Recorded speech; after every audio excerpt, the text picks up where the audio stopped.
the governor says that he is not going to allow the top 5%, I believe is what he said, to have a tax cut, that it will all even out, that what he wants to do is give that tax cut to the middle class. Settled? No, it's not settled.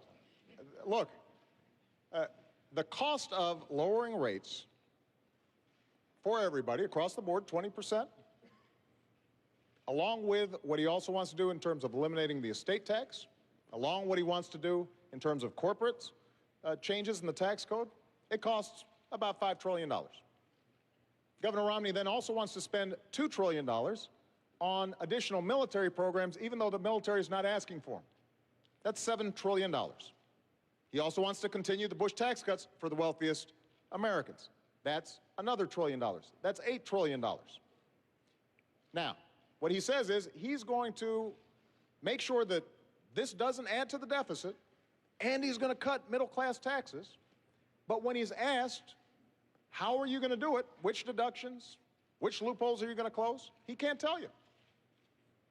The fact that he only has to pay 14% on his taxes when a lot of you are paying much higher, you know, he's already taken that off the board. Capital gains are going to continue to be at a low rate, so we're not going to get money that way. We haven't heard from the governor any specifics beyond Big Bird and eliminating funding for Planned Parenthood in terms of how he pays for that. Now, Governor Romney was a very successful investor.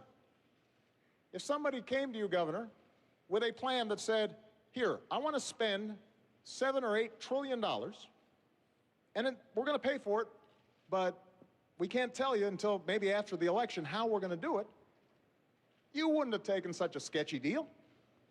And neither should you, the American people, because the math doesn't add up.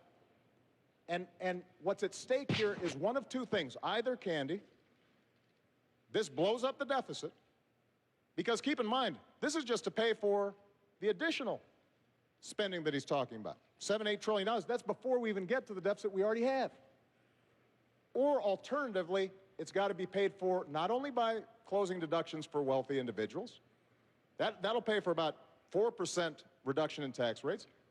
You're going to be paying for it. You'll lose some deductions. And you can't buy this sales pitch. Nobody who's looked at it that's serious actually believes it adds up.